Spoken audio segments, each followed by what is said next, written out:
That's right. Episode 22. I can't believe it. We're here. Hello. All right, we're going to cut to the chase. Yes, this video is late, and I understand that, and I will give you an explanation right now, okay? Friday night, I got high, and I was tired, and I was like, you know what? There's no point recording, and I'm tired, and it's not going to come out the way I wanted to.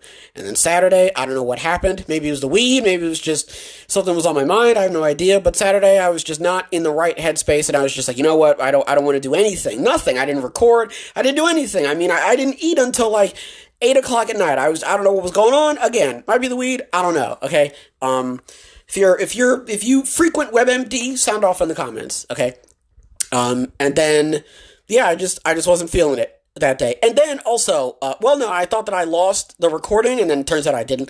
And then, I may not do the recap anymore. Maybe that's going to be like its own separate video. I just don't like the way that I was formatting it, so maybe I'm going to refine that and come back to that down the line. But for right now, we're not going to do the recap thing anymore. I don't know. I just don't like the way that it almost, I don't know. I don't like the way that it elongates the show. I don't know. That's what I'm saying. Maybe we're going to come back to that. We're going to put a pin in that for now, right? And then, you know, when I feel a little bit more confident, when I feel a little bit more ready, right? Then we'll come back to that. So, other than that, nothing else has really happened. Nothing else is really going on. Nothing crazy, at least. I've been really getting in touch with my virtuous.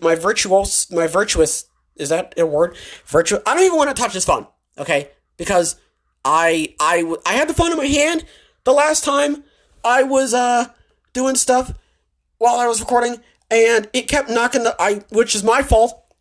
I kept knocking the wire of the microphone out, so it was kind of like fucking up the audio. So now I don't want to touch the phone at all.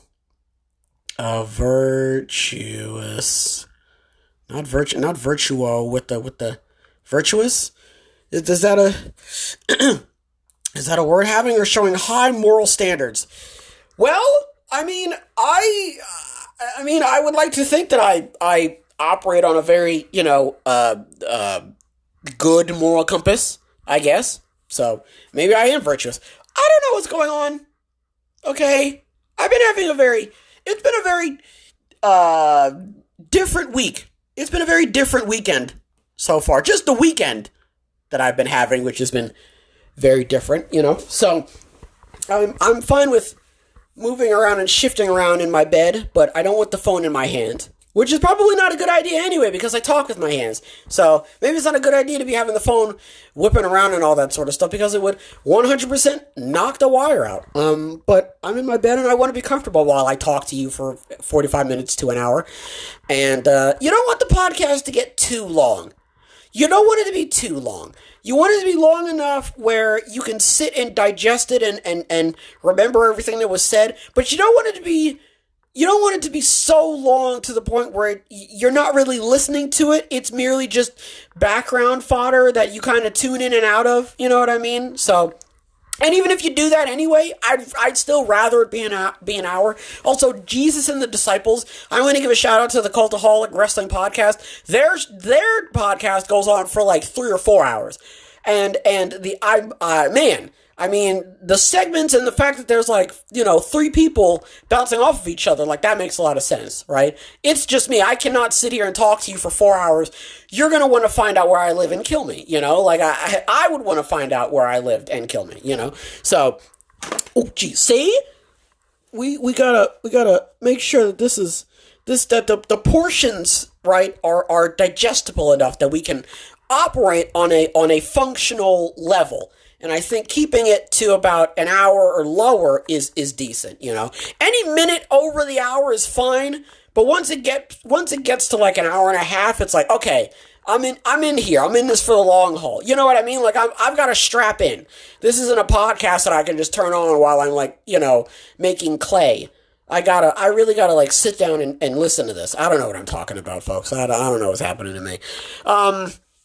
Also, I don't know, I think it didn't help that the format that I was going by for the recap didn't help either. And also, I can't remember what the hell happened. I can barely remember what happened on Raw. And also, I don't, like, it just wasn't going to work. I don't retain information the same way that everybody else does, and I don't watch the show the day that it comes out, and I skip past certain segments. Like, apparently Ashante the Adonis and Cedric Alexander are becoming a tag team. I didn't even know that was a thing. I completely skipped over that by accident. Like, that wasn't intentional. You know what I mean? But that's just how I was, operating and maneuvering about, right? So, just based off of all that, if I'm gonna be doing the recap thing, it either needs to be more refined and polished and then put on the podcast, or it needs to be its own thing, which, I don't know, we'll have to wait and see. Wrestle Talk does that. Wrestle Talk has, like, their own little, situation, and that, and also that's another thing too, is I'm doing this off of, Spotify for podcasters, so I have to stop talking mid-sentence and then start another part of the podcast, right? I have to start a new part, despite the fact that I'm still on the same topic. So that was kind of hindering me as well. That was kind of holding me back a little bit. So that's what I'm saying. It may just have to be its own thing going forward, but I don't know. I'm still workshopping that. So just bear with me here a little bit while we get all of our ducks in a row here, right?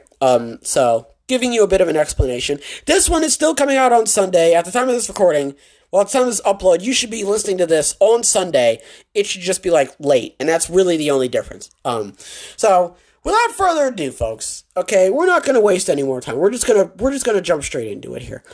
Alvarez claims that, quote, a lot of people are very frustrated at AEW when they travel to the Dynamite taping on Wednesdays only to find out that creative has nothing for them. There is, quote, very little communication ahead of time, with, quote, most people not finding out the creative plans or lack thereof until they show up. Alvarez has been hearing about this, quote, for months, and says, quote, the days of long-term booking are done as far as the weekly TV shows are concerned. He said there's also a big problem with wrestlers refusing to go along with Tony Khan's creative ideas. Quote, they show up, here's what you're going to do, lots of people will complain, and it gets changed. People don't want to do something, and Tony doesn't make them do it. It's just a whirlwind of, will this person do this? They don't want to? What can we do? Will they do it? Tony, you're the guy in charge of AEW. I can raise my voice a little bit because not everyone is in the house right now. You're the one in charge. You are the one who hires and fires and writes the check. Not everyone, okay, the general consensus, based on particular storylines, are not going to be favorable.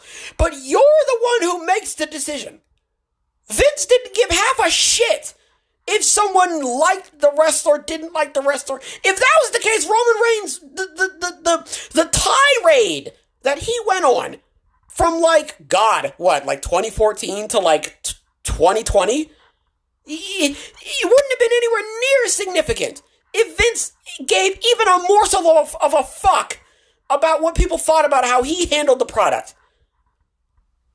I mean, people were hijacking shows and pay-per-views, and even then, nothing really happened all the way up until WrestleMania with Daniel Bryan. You gotta draw a line. You gotta say, this is what I want and this is what's gonna happen. And you also have to say, well, what do you want?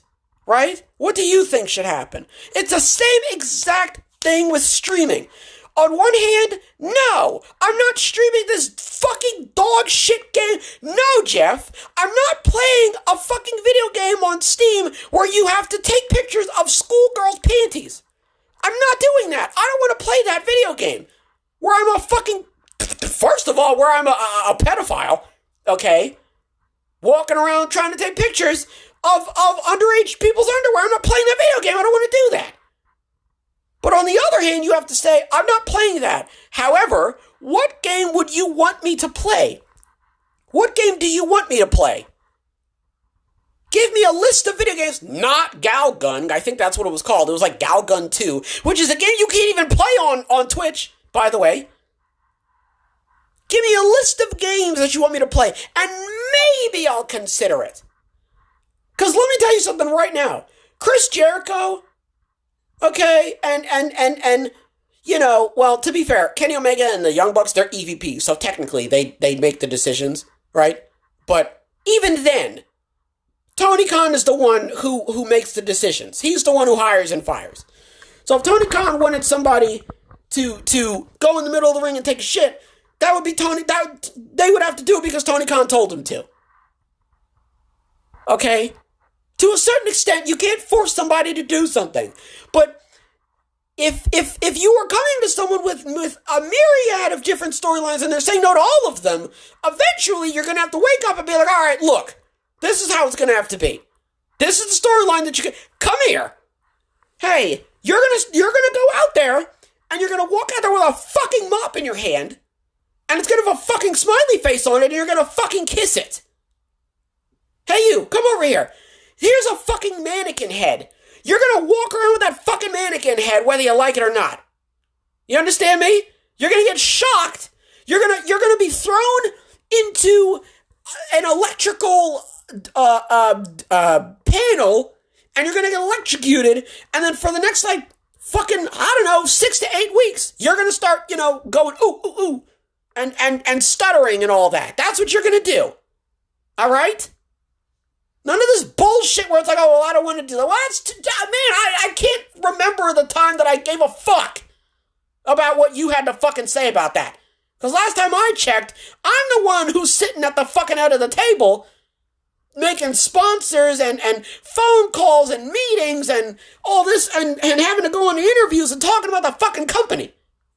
I'm the one fucking doing that, not you. So when I tell you to go out there in your fucking underwear and pretend that this individual who's not related to you in any sense of the word is, his mother? You're sexually attracted to your mother, maybe that's what you're just gonna have to do. Fuck. After a while, it starts becoming Tony Khan's fault. After a while, you kind of have to start backing away and start saying to yourself, all right, well, to a certain extent, Tony Khan has to be responsible for some of the shit that goes on here. Right? Because if you fucking sit there and you make excuses for the dumbass ways that he's handling the fucking company, then it's not his fault then. Then anyone can run a company then. And whatever happens after that is it's not any decisions that they've made, right? Donald Trump didn't go bankrupt because the money just fell out of his fucking asshole. Lord, if Tony Khan wants you to do something, do it. You're the one, he's in charge. If he says to now if Tony Khan says harm yourself or harm others, then you step in and you say, all right, well, okay, hold on a second. Let's think about this. But if you were constantly being fed storylines, and that's the thing, I could see if maybe Tony Khan was coming to you once a month, once every couple weeks, and he was giving you a storyline and it wasn't that good. Fine. But if they are giving you multiple storylines, if they are coming to you, here's a list of 5 storylines. We have 5 of them. 1, 2, 3, 4, 5. Here's an extra one that I just thought of. Here you go. And you say no to all of them, it immediately is, okay. Hey, I've got an idea. Number 3, you're doing the 3rd one. Why do I? Shut the fuck up and put this on and go out there. I don't give a fuck if you don't want to do it or not. What are you talking about? I'm investing millions upon millions of dollars into this.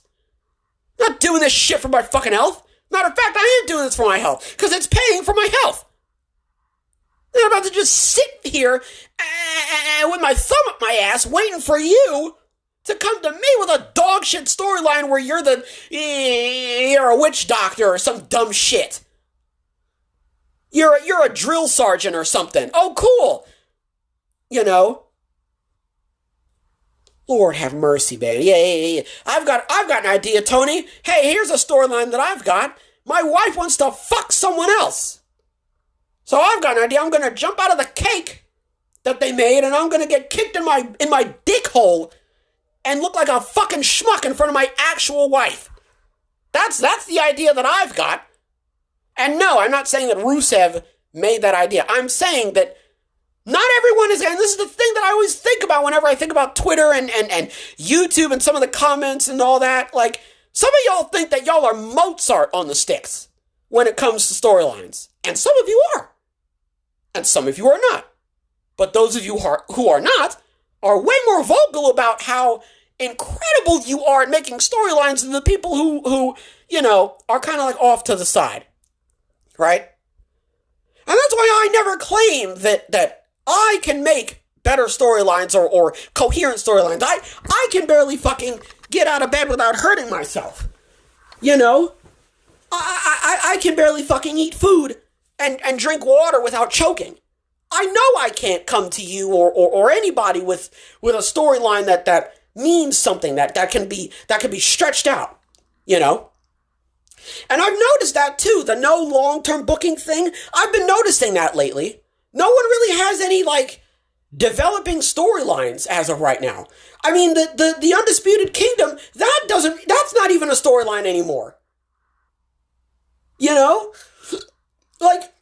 That's not really going anywhere. I mean, Wardlow, sure, is making a promo, but you could put Wardlow in a vacuum and it would still, you know what I mean? It would still be the same exact thing. It doesn't matter if he's in the Undisputed Kingdom or if he's not. He could still make that argument of, I've been fed table scraps and I'm the best and all this sort of stuff. He doesn't have to be in the Undisputed Kingdom to say all that stuff. So there's no real storylines. I mean, there are storylines because there have to be, right? Going into the pay-per-view. You want people to buy the tickets to see it, so you got to give them something. But other than that, really nothing is happening, to be fair. No storyline is really developing here, right? Not like in WWE, where you've got Cody Rhodes trying to finish the story, right? Sami Zayn trying to, work his way into the WrestleMania card, trying to find a match, right? What's another storyline? Oh, fucking Judgment Day, right? With R-Truth and that sort of stuff. It's just and to be fair, that's not really storylines or booking, but something is happening, something is developing, something new is coming from it. And with AEW, it just feels like you're just sort of building, you're really just trying to get to the next match. Really. You're not trying to build a character or anything like that. You're just trying to sort of just work your way up to the next match, and then you kind of just go from there. That's what I'm interpreting, and I could be wrong, but that's what it feels like to me. And that's what feels like has been going on for the last couple months now, is Tony Khan is kind of just, just operating in a very on-off, start-stop type of mentality, type of approach to the storylines. And there was a post on Twitter, or I think it was on Twitter, where somebody was like, all right, somebody said that Tony Khan has long-term booking, but it's not for everyone, it's just for particular people, which makes sense. You're not going to have everybody. But I don't know, it just doesn't feel like Tony Khan is structuring the stories and the characters as if there is a cohesive narrative to follow from start to finish. The best example that I can take from this is the Undisputed Kingdom. That's the best example. Because they really have not been doing... I mean, Roderick Strong... Okay, I say that, but Roderick Strong, has been taking care of Orange Cassidy's group, right? To sort of whittle him down so that when he eventually does take the title, it'll be easier for him. But then the next week came and they got attacked. So it's it's not really hindering anybody. You know what I mean? And that's why I was saying with the whole, the storyline where Hangman, pretended that something was wrong with his knee, which wasn't for kayfabe. That was genuinely because I think something was going to happen and he wasn't sure whether or not he wasn't going to make it. So he was like, all right, let me just do this just in case. But then he comes out and says outright, I will not be competing. And then he hits him in the back of the head. And it's just okay, now this is something that you probably could have said maybe the day of the pay-per-view. And even then, I mean, to be fair though, you could have said this on the go-home show, and then on the pay-per-view, you could have been like, haha, surprise! Tony Khan, or I was never, not cleared, like I just said that to Tony, you know what I mean? Like something where it's like, oh shit, Samoa Joe and Swerve weren't prepared for this. So now we're like in kayfabe, they weren't prepared for Hangman to suddenly be in the match now. So now they've got to completely revamp their approach to how to win, because now it's suddenly become a triple threat match. You know what I mean? Like there's no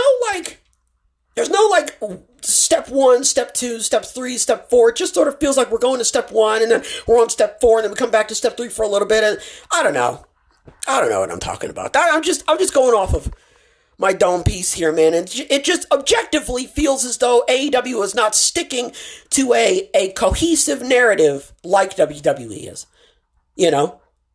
Like I could find a storyline with WWE faster than I could find it with AEW, and that's just my opinion. So I don't know what's going to happen with that. I don't know if to be fair though, way back when, I don't know how far back, but there was a point where I read that Tony Khan did say, or there was someone said something along the lines of Tony Khan is going to start focusing on the matches more than he's going to start focusing on the storyline. And this definitely feels like we are going in that direction. That's what it feels like. Right? And again, not everybody has to be part of this super long-term, intricate, weaving storyline with this guy over here and she's over there and he's back here, and it's just like, we don't need that. But it definitely does feel like it's just whatever when it comes to, the overall, like, I guess, I don't even know how to describe it. The overall, like, crux of AEW. That's just what it feels like to me. As some fans continue to speculate that a YouTube account that posts Bray Wyatt-like videos is part of a storyline related to the WWE return of Uncle Howdy, Sean Ross Sapp posted on X that, quote, Dreadmare isn't a WWE... Hold on a second. Some fans speculate the account posts Bray Wyatt-like videos is part of a storyline related to the WWE return of Uncle Howdy. Okay, Sean Ross Sapp posted on X that, quote, Dreadmare isn't a WWE thing, and that channel isn't Bo Dallas, affiliated with Bo Dallas or their family. WWE's Rob Fee recently asked the same person to clearly label another of their accounts, It Begins Again, as fan-created content. Now, I saw the videos, and they're not claiming to be Bray Wyatt, right? They're not being disrespectful or anything like that. They're not making a Bray Wyatt JPEG clip art, bob up and down around the screen. They are pretending to be Uncle Howdy. They are. And there's nothing wrong with that. I think I initially assumed that the account was being taken down or removed in some capacity, and I don't think they don't need that. And I don't think that's happening. I don't think that's happening at all, because I don't even think that you can really. I don't think you can get your account taken down for that. I think as so much as you say, "Hey, I'm not actually Bray Wyatt," or "I'm not actually Uncle Howdy," then that's good. If you watch the videos, though, one, they are well made. They are. The quality is of such a certain standard, of such a certain ilk, that it almost makes me believe that maybe this is some type of account that I should be focusing on. Maybe I should stick around just to sort of see if something comes from this, right? Because I had the theory that maybe, two theories. Dreadmare is actually Uncle Howdy, and they're just trying to get you off the scent. Or they are trying to do a quote-unquote Dreadmare style storyline, and they want to just sort of like, they want to get him as far away from it as possible because they don't want people to think that Dreadmare is the actual quote-unquote Uncle Howdy account. Because you can't have somebody like that roaming around and then you show up, because then nobody's going to be able to tell the difference, and it'll be fucking hilarious if people come together, if the majority comes together and says that the actual Uncle Howdy account that they are going to use for the storylines is being perceived as fake. That would be fucking hilarious. And I would love that. And I don't know if that's going to happen or not. Right? So, I don't know. I don't know. Because I know that I keep referencing this, but it is the strongest reference that I have. I was lied to about CM Punk, so I don't know. if Dreadmare is a real thing, if Uncle Howdy is even coming back. I have literally no idea. I could be wrong, right? Because that video, those videos aren't hard to make. All you have to do is go on like Storyblocks and then go onto like an AI website and then, Bob's your uncle, right? You've got the video. Like it's not hard to do. So on one hand, yes, you can say, all right, that's a fan account, that's not anything. But on the other hand, it's structured in such a way that if someone did come up to you and say, this is actually Uncle Howdy, you would have reason to believe that. You would have reason to speculate, which is what everyone's doing, which I don't blame them for, because I am also one of them. Because, again, the quality lends you to believe that this isn't just some 15-year-old schmuck, out the armpit of his basement. This is genuinely someone who is actually trying to put forth some type of, because it's good. It's good. It looks really good. And they are providing a narrative as well with it, and anyone can do that, but it feels a little bit more significant now because of the way that the videos are being portrayed, right? So, I don't know. Well, hold on a second. Let's go on to YouTube here. Come with me. We're going on a journey. We're going to go on to YouTube, and oh, goddamn, man, I hate when that happens. Is it not? There we go. All right. I like how it went down I like how it went down 2 percentiles as I was trying to reach. Anyway, Dreadmare. Okay. Oh, for those of you who are wondering, I know this is completely out of left field, and I apologize, but for those of you who are wondering, lately I've been listening to breakcore. I've been listening to breakcore and vaporwave and synthwave, and what else? What else have I been listening to? Just a lot of synthwave, breakcore, garage core, that sort of stuff. I don't know. I genuinely have no idea where this has come from, by the way. I don't know where this has stemmed from. I don't know why I started listening to this, but I am listening to it, and I do thoroughly enjoy it. And it's what I've been listening to. Genuinely, it's what I've been listening to for the last, month. For the last, 30 days in a row. I've been listening to breakcore and synthwave and vaporwave and all that sort of stuff consecutively, on a daily basis. So, yeah, I do enjoy it. All right, this was yesterday. What happened to Dreadmare? Don't watch. Little Caesar slices and sticks with half-bacon. I would actually like to know. So, if you can't hear it, hold on.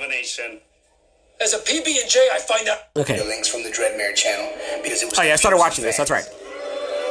This was reported by Sean Ross Sapp from. Wait, isn't this the guy that said CM Punk wouldn't return? Oh my God! Hello. Is anyone listening? Hello. Literally just said the exact same thing. Same guy who said that CM Punk wasn't in talks with WWE. Didn't have any. Okay. And yet, CM Punk, so I'm just, okay? So all I'm saying, all the, as my grandfather used to say, all that kick, you doing all, you kick, oh yeah, you kick, all day long.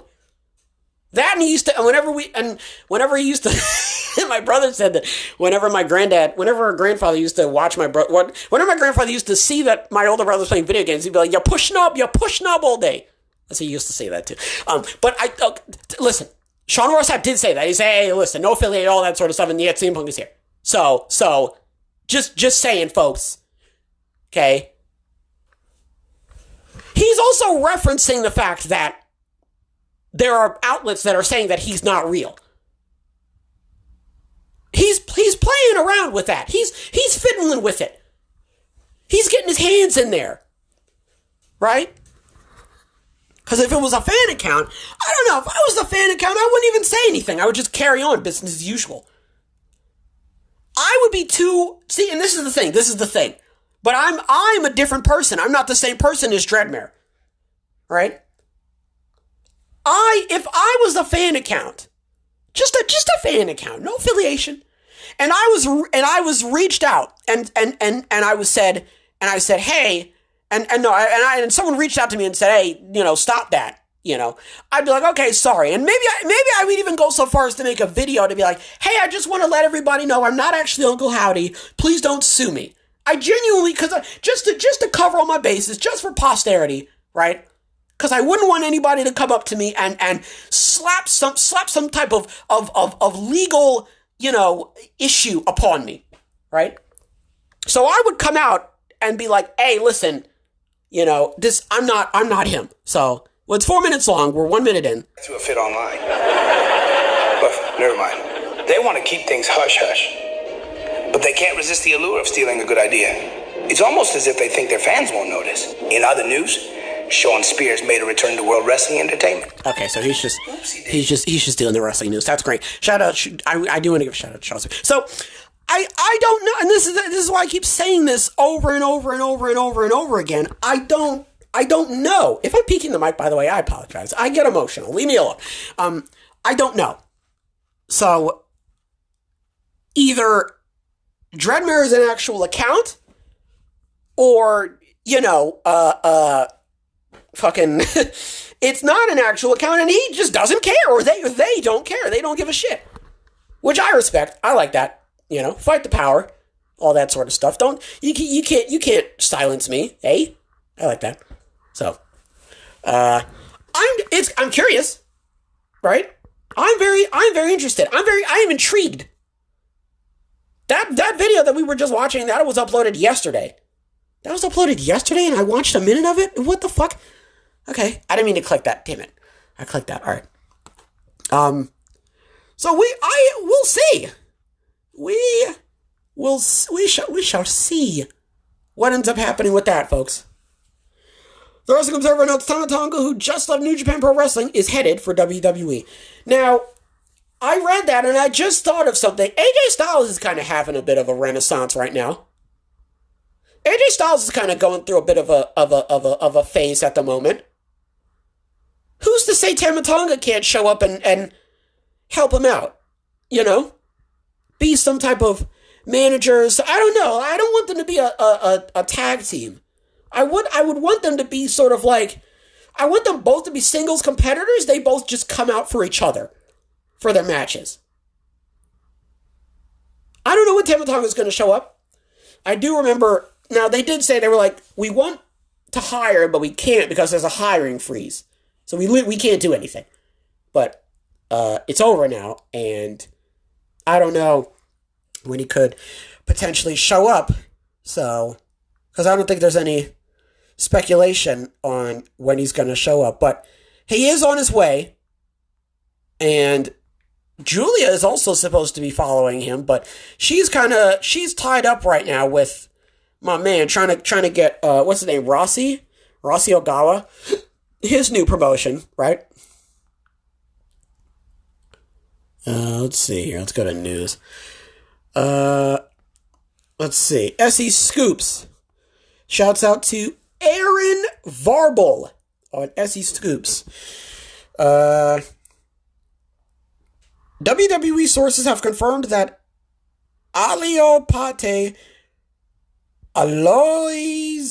Leon, man, better known as Tama Tonga, is headed to the company. Tama Tonga expressed a desire to prioritize family time after spending extended periods away from home on wrestling tours, much like his father did, despite negotiations with WWE last year following the expiration date of his New Japan contract. Tonga ultimately chose to extend his stay in Japan for another year. Fightful Select also reported to confirm that it appears WWE landed this big free agent. Oh, okay. I hate when I do that. The report simply backed up Meltzer's report to say that Tonga is WWE bound. So yeah, no word on when he will be there, no word on what will happen when he shows up. It's merely just, hey, he's on his way, you just gotta kind of look out and wait for him to show up. I don't want him to be in a tag team, I don't. If he's gonna be in a faction, I want him to stand out like Solo. I would prefer him to be a singles competitor for now, because this is the thing. I can assure you that the average WWE fan has absolutely no fucking idea who Tama Tonga is. I don't even really know who Tama Tonga is, to be totally honest with you. I have like a rough idea, and I only know that he was in Gorillas of Destiny, and I know that he was in a Bullet Club. That's all I know about him, really. And I mean, other than that, some of the stuff that I knew about him is just based off of other stuff that I heard from other people ages ago. I'm only just now, mentioning his name in mixed company. So I don't really know a whole lot about him. But either way, regardless, whether he's Jade Cargill or Kazuchika Okada or whoever, you want to do right by him. You want to do him right. And I don't want him to be... I think that if you put him in a tag team, he's going to get lost. And I think that...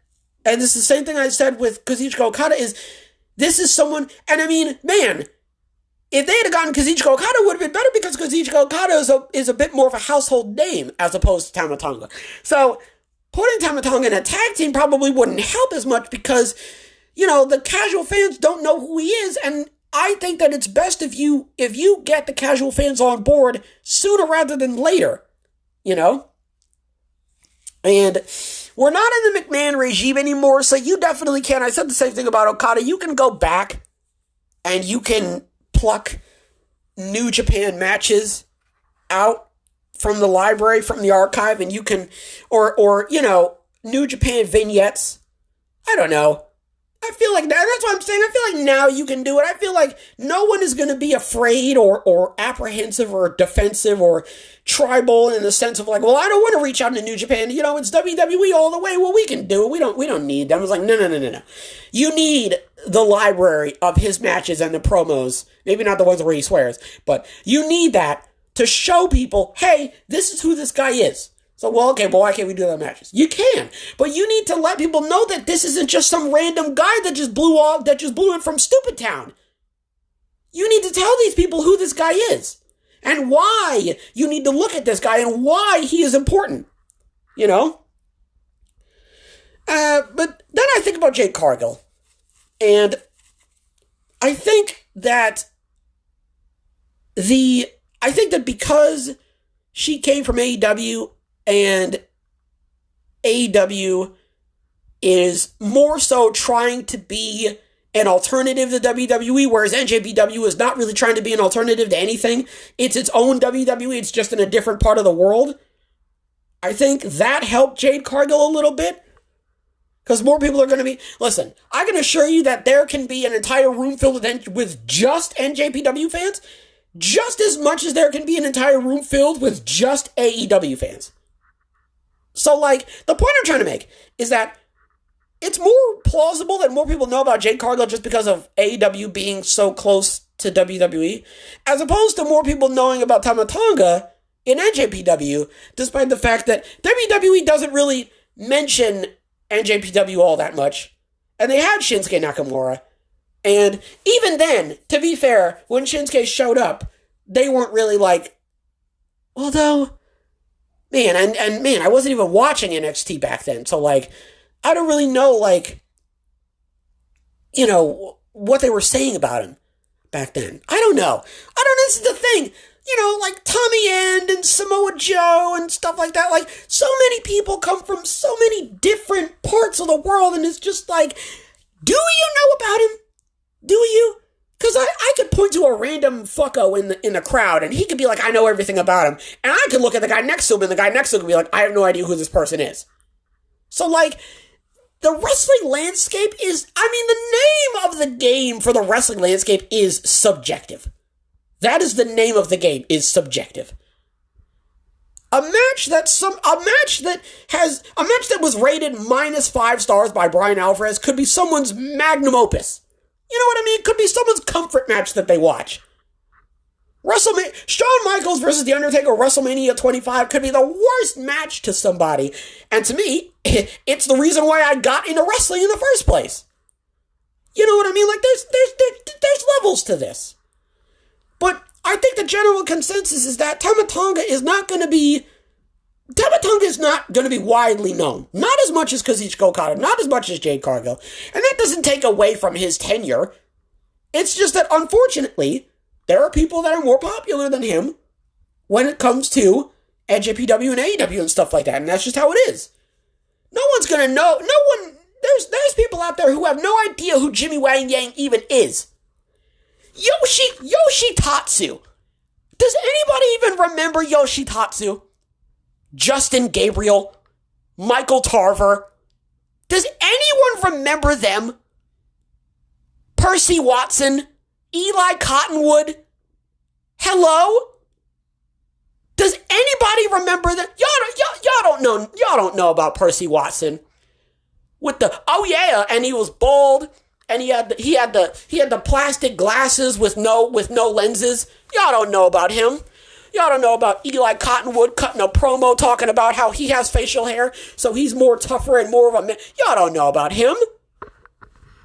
And y'all probably do know about him. But that's my point. Do you? Do you know about Tama Tonga? Well, just in case you don't, here's some footage of Tama Tonga and NJPW. Here's some footage of Tama Tonga wrestling in NJPW. You know what I mean? Like, here's something to help you along just in case. Just on the off chance that you're just not even remotely fucking aware. That's all. I'm not saying that everybody has to stop what they're doing and look up the history of NJPW and AJPW and Antonio Inoki and Mitsuharu Misawa and all that sort of stuff just to get an understanding of why Tama Tonga was even over there in the first place. It would just help to have context. That's all. Okay. Not terribly surprising after what happened at Elimination Chamber, but Wrestling Observer reports WWE sources have confirmed AJ Styles vs. LA Knight and Logan Paul vs. Randy Orton for the WrestleMania XL card.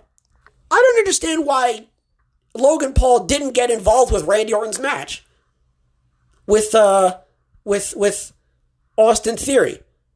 Because Kevin Owens got involved. And Kevin Owens doesn't have any beef with them anymore. So it just doesn't make sense why Kevin got involved, you know? That just as easily could have been Logan Paul. Running in and chop blocking him, you know? Shouts out to Randy, good to know he's not hurt. That's good, right? But like, I mean, at least I want to give a shout out to LA Knight because he was walking around and was like, where the hell is AJ Styles at? I'm looking for him and all this sort of stuff. So they were at least sort of alluding to that. You know? And they could have done that with, my man. They could have done that with Logan Paul and Randy. And it's just weird that they didn't, and I don't know why. And that's why I love Nestle Crunch. That's why I said that, yes, these matches could be significant, right? Yes, and this is the thing about WWE and wrestling as a whole, you could fucking sell me anything, right? Like, you could sell non-believers to a temple, you know, water to a speedboat, right? If you really wanted to and you had the ability to, you could, and WWE has the ability to, and they have the resources to do so, they could sell me anything. Just because of the reach and the power that they have. So, with that being said, as much as I want to sit here and tell you that, let me see here, have confirmed for WrestleMania, you're right. As much as I want to sit here and tell you that Orton versus Paul and Knight versus Styles doesn't sound like a Mania match, that doesn't mean that they can't build to it, right? This is a little bit easier to build to as opposed to Jimmy versus Jay, though. This is a little bit easier, you know? And I said that it would be, and I also said that too, I was like, it's easier to build to LA Knight and Styles because they have more of a history than Randy Orton and Logan Paul do, you know? And, you know, again, it just sort of feels like, I don't know, these matches, I personally feel that these matches don't need to happen at WrestleMania. These matches could just as easily happen on like a SmackDown or, you know, the main event of a SmackDown. Like, you didn't need Randy Orton versus Austin Theory as the main event. you know. And even if you wanted to have Randy Orton versus Austin Theory, you could have had Logan Paul come out in some capacity. I mean, Logan Paul has affiliated himself with Grayson Waller and Austin Theory. Also, please don't split them up. Please don't split them up. It's starting to look like Grayson Waller is sending Austin Theory to the wolves more so than he is. And it's just like, I don't want that. I like these two. Shouts out to A-Town Down Under, you know.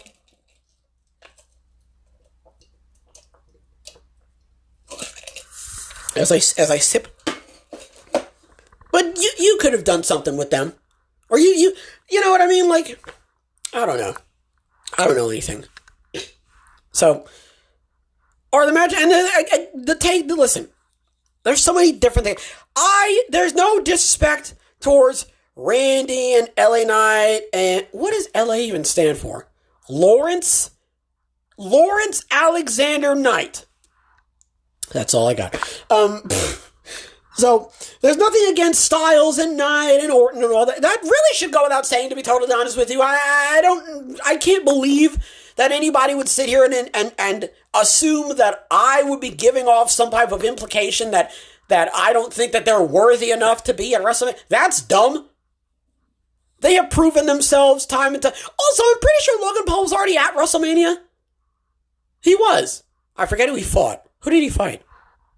Because that's when he came down on the zip line. Was it The Miz? I actually don't know now. I'm not trying to be funny. I don't remember. But, wait, hold on. WrestleMania was when he came down on the zip line, right? If I remember correctly. I hope so. Anywho, that's what I'm saying. If you're going to build to the match, fine. I think that you could take me on a journey and you could convince me that the match is going to be good. Right? And that's why I was saying WWE has the ability to do that. I don't doubt them. So, and man, if anyone is going to build a storyline and you know, have it be compelling enough to where I'm actually interested in what's going to happen, it's going to be WWE. And that's just me. Finally, even though The Rock vs. Roman Reigns is no longer planned for WrestleMania 40, the Wrestling Observer newsletter says, quote, the idea from a company standpoint is that match will happen at some point down the line. It's got to happen at Backlash. It has to. If you've been looking at the clues that The Rock has been laying out for us, this match needs to happen at Backlash. At least that's what it sounds like. It sounds like Rock and Roman are going to be having a bit of a power struggle, and that's going to be what the match is centered around as well. I'm here, and I'm the champion, and I'm in charge, and The Rock is like, okay, well, I'm The Rock, and I'm the head, I'm the board, you know what I mean? I'm like head of the board or whatever. Like, that's what it's going to be.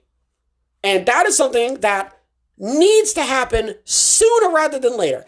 And I said, if it's going to happen at any point, ideally, you would want it to happen, I think that was Pluto, ideally, you would want it to happen at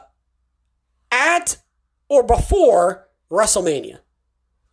And man, I swear to goodness I was talking about this before. This whole conversation had to be pre-Royal Rumble. It had to be.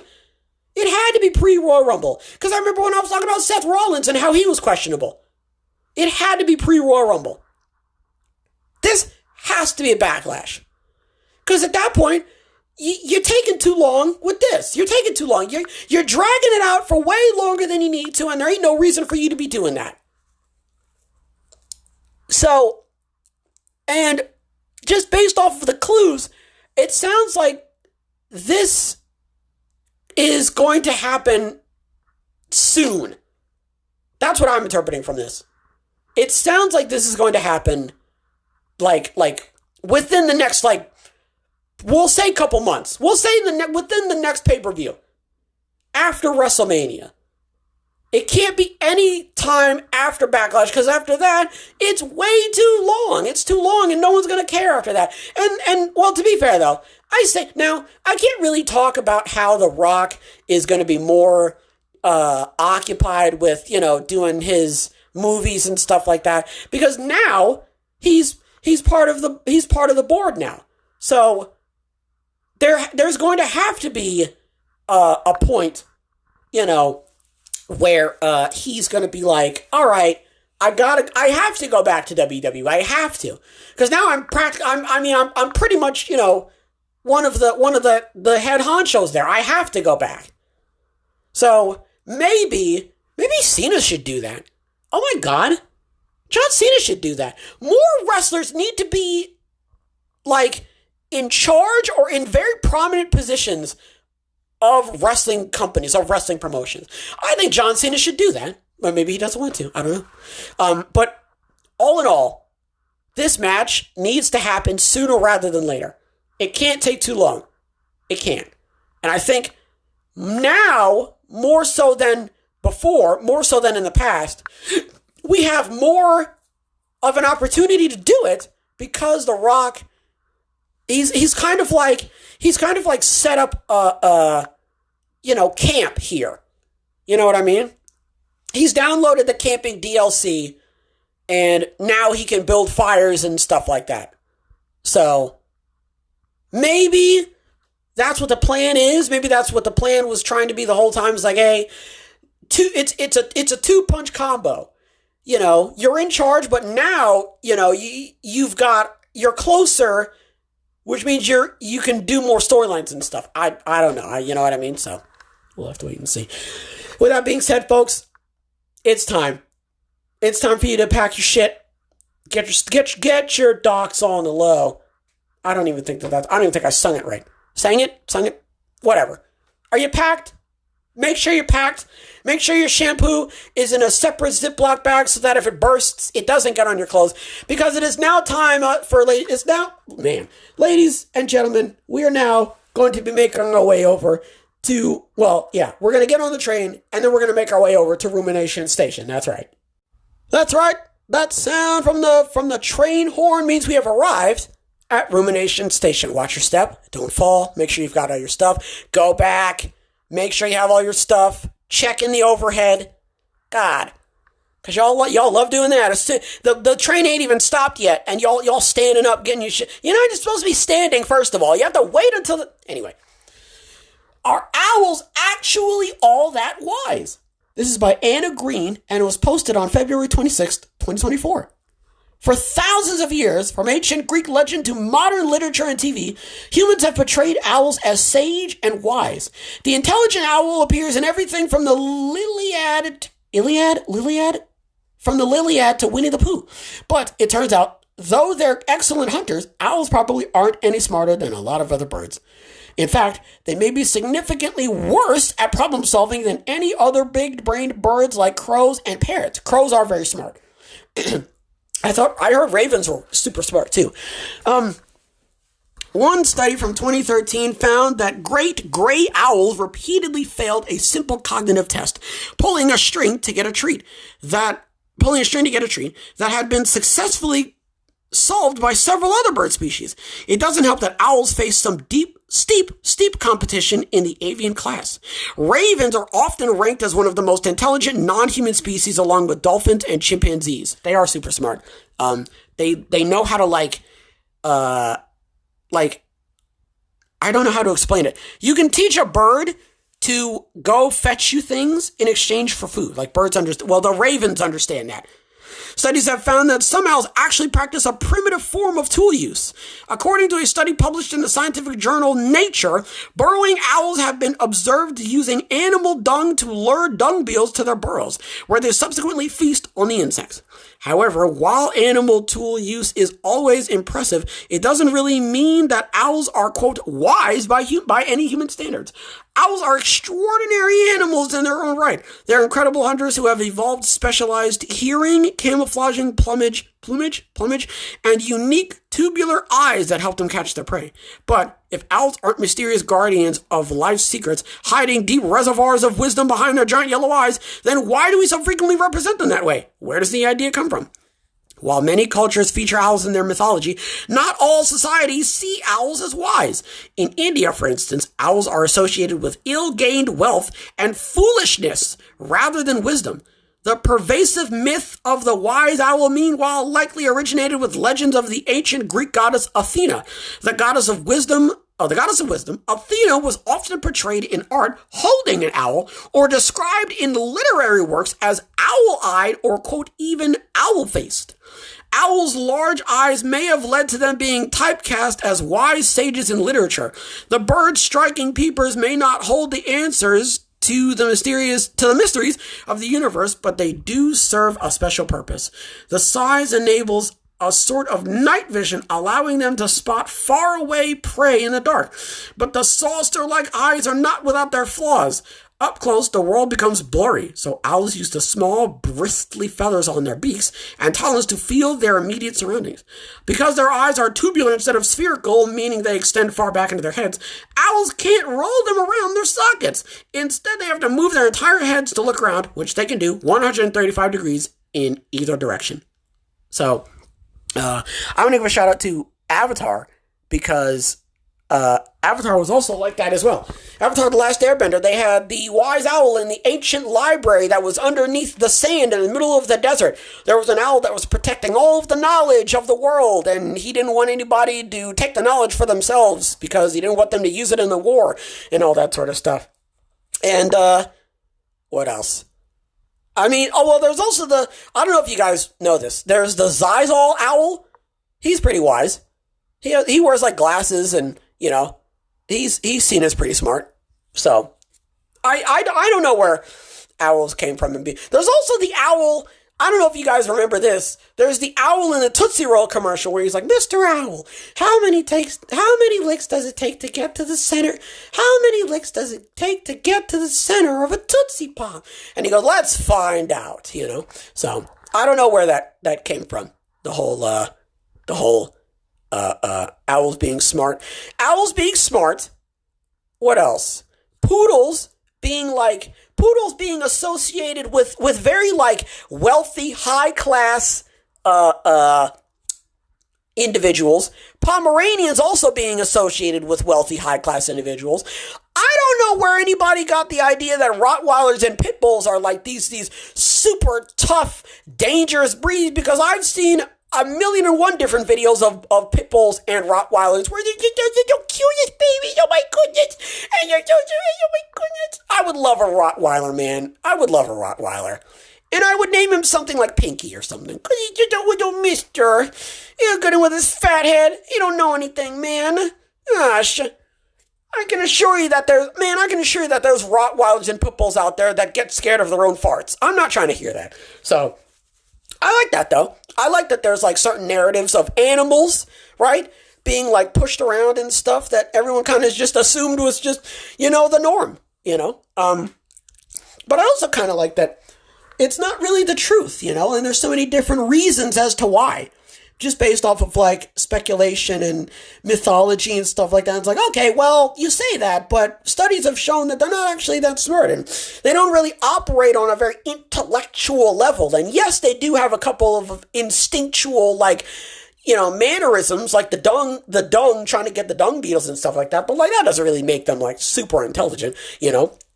I still don't fully believe, now, I could be wrong, but there's a thing. And I learned this from Final Destination 3, but there's a thing where, like, horses and dogs, and I think it's like horses and dogs, like, they can tell when danger is on the way. See?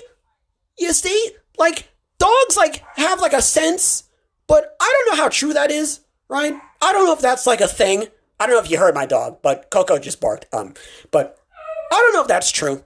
So, I may have just gotten that from Final Destination 3, just sort of, like, ran away with that, but I swear I, like, read that at some point, that, like, horses and dogs, or, like, specific animals can tell when something awful is about to happen. I don't know if that's true or not. On that note, folks, that's going to do it for this episode. Hopefully everybody has a wonderful tonight. I apologize again for the video coming out so late. Hopefully everybody has a wonderful tomorrow. And as always, big hugs. Big hugs all around.